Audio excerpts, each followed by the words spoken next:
and I'm so glad because it's right on time with everything we have going on right now. This is really one of them, and it is called being an answer to prayer. We need to be an answer to someone's prayers, and to be honest, we're actually born called to do so. But I'm going to read it's Psalms 105, 16 through 23. I'm going to go ahead and read it.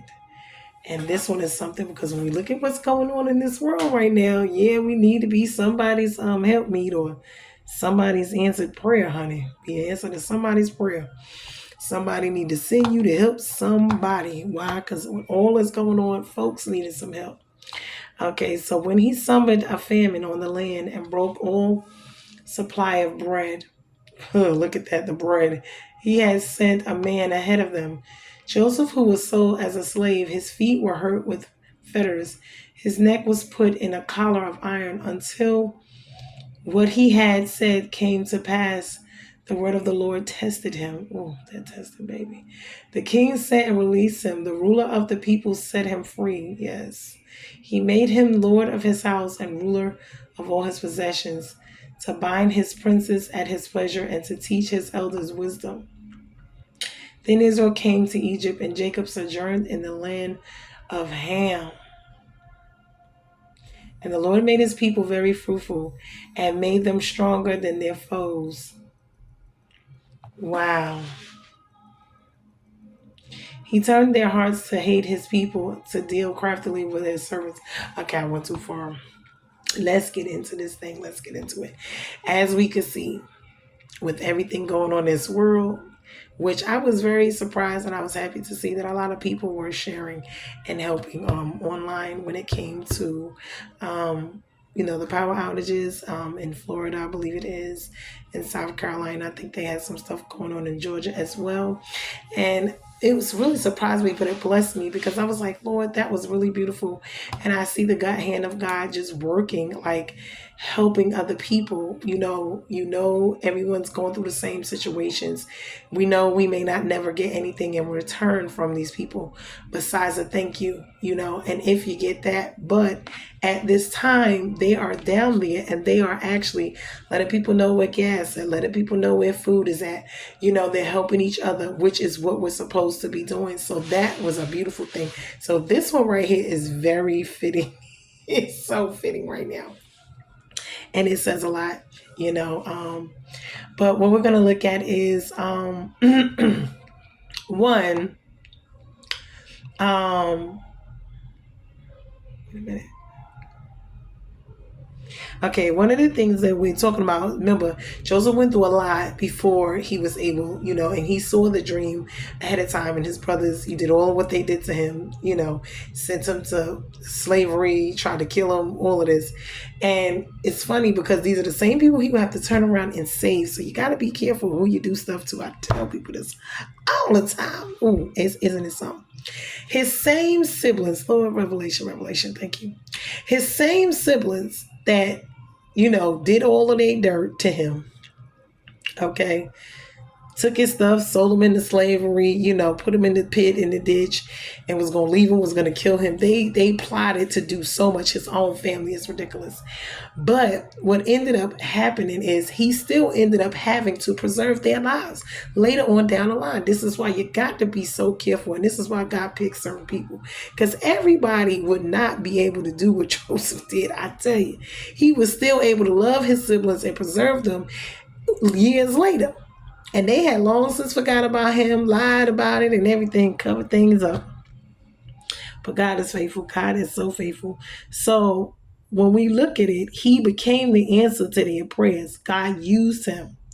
God used him and used his life and everything that he went through before the 20 years or whatever they were separated. He used all of it to get him right where he was. He had the dreams and he saw, but he didn't know what they meant, and he had them way before it would actually manifest. See? So it took it 20 years for all of this stuff to actually manifest. But when he had the dream, he had it. So God always has a plan, and his plans work. And we don't know, but God does. And never be surprised. God is never surprised. He's never caught off guard. And he calls and chooses whom he please when he please to fulfill his plans in the heavens and in the earth. God works his own plan and uses the people to accomplish the plan, like Joseph walked by faith throughout his trials and tribulations, all of the bondage. He was thrown in jail. He was lied on by Potiphar's wife. She lied and said tried to rape her when she was the one trying to, sleep with him, and he had integrity, and she was mad about it. So so he went through all of this, and that, if he wasn't careful, he would have thought his life was just terrible and jacked up. But God takes it and he uses it. And on top of that, he uses the bondage to be blessings. So he walked through faith, all his trials and tribulations, all of the bondage, all of the chains, the shackles they had, even the physically throwing him in prison, after being thrown in the ditch, after being sold into slavery, after coming to work for Potiphar, being lied on, said they raped, being thrown into jail, and after being thrown into jail, forgotten about. So when you think about all of this, so he was prepared and chosen to be an answer to someone's prayer. So that was their prayer, not only for his own family, but for Egypt as a whole, because if it wasn't for him, they would have more than likely not lasted through the famine. And it's so funny because God will have you bless the same people that curse you and do things. And you have to have the right heart, the mind and heart and spirit. And this is why God picks and chooses the certain ones for it, because he knows that they can handle it and they're willing to do it in their hearts, that they will do it regardless. And it's something. So God doesn't wait. He doesn't waste trials. He uses them for our good, to get the glory and to prepare us and him for the purpose for what he has planned or prepared for our lives, and to use us to answer prayer. So right now, are we being answers to someone's prayers? Meaning, if you see someone hungry and in need, do you help them? It could be simple stuff, your time.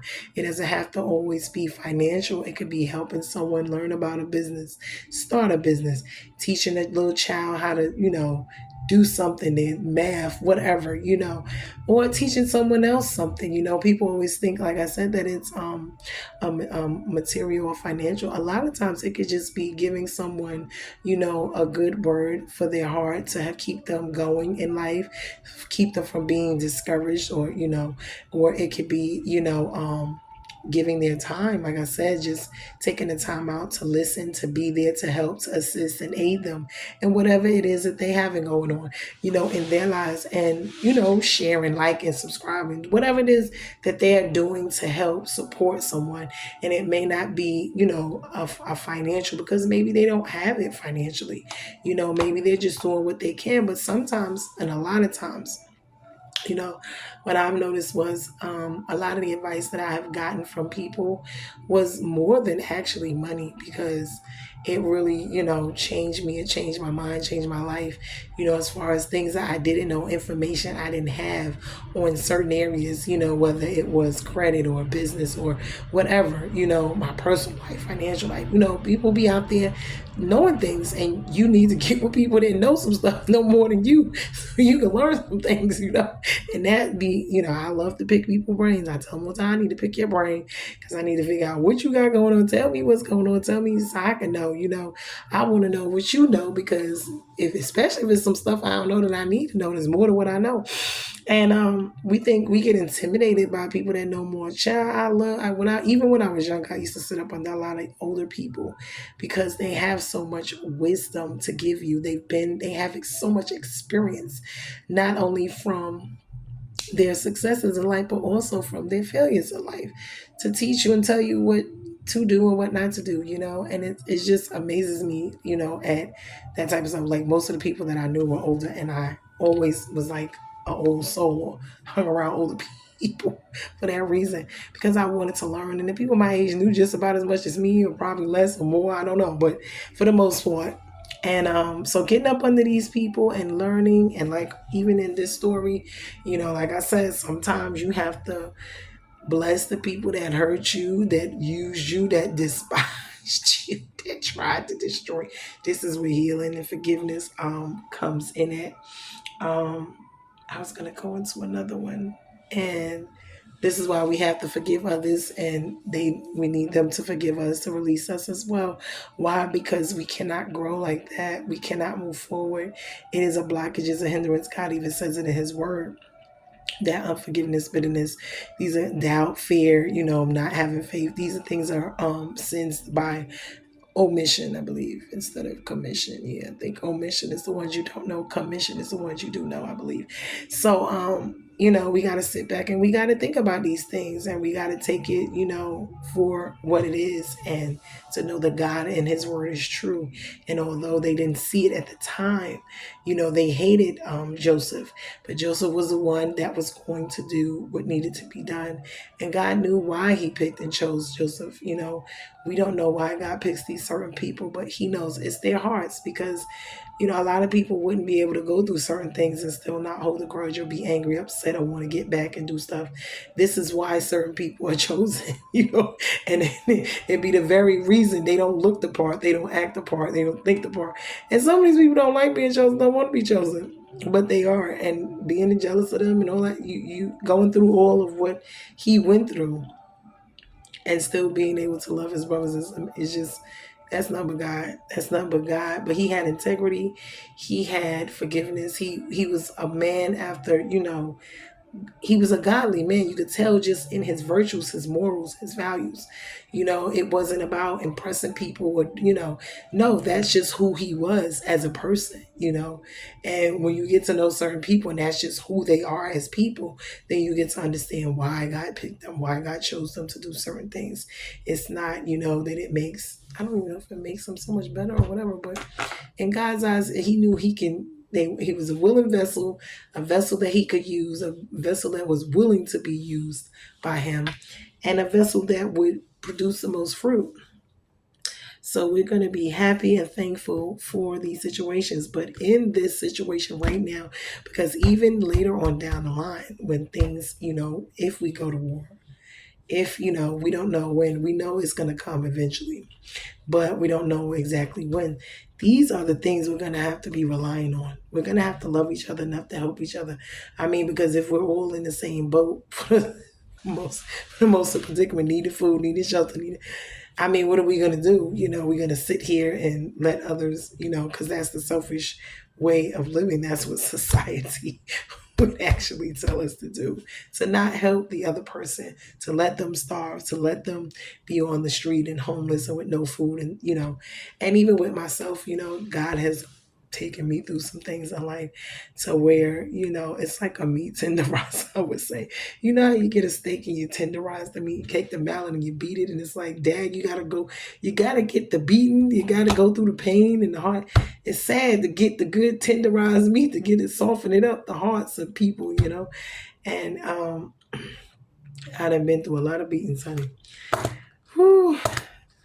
Tenderized, soft and hard, yeah, and he's still working on me because it just don't happen overnight. Anyway, be blessed, you guys. We are bruised and not broken. I'm trying to see, because I've been behind for a while. I'm supposed to be catching up, and I haven't been. So I'm trying to figure out if I'm going to continue, if I'm going to do some more. I'm trying to figure out what's going on. I may, because there's a couple more that I really wanted to get out. So I may just do them today, unless I wait. I might just do them. Okay, we are bruised and not broken. Please be an answer to someone's prayer today. Whether it's a prayer, a telephone call, whether it's a kind word, a word of encouragement, whether, telling them about the Lord, feeding them, assisting them with something they may be needing at the time, whatever, that may be. And, this is the time for that, because as we see, 1 minute you can have your whole life and everything could be just fine. And then the next minute a storm blows through. You see, they talk about storms and trials. Yeah, a storm. And it could be a regular storm or just a storm of life where you think hardship. But when the storm hits, it could completely destroy your whole life. I've been through it, and I don't know how many other people have, but if you live long enough, And only some things only God can help you. Only His hand will help you get out of, honey. And if He don't help you, because nobody else will. And it's sad. Folks won't be an answer to your prayer. They be sitting right there and watch you drown, suffer, go under, kick you when you're dead. It's so terrible, this world. And it's nothing but the devil.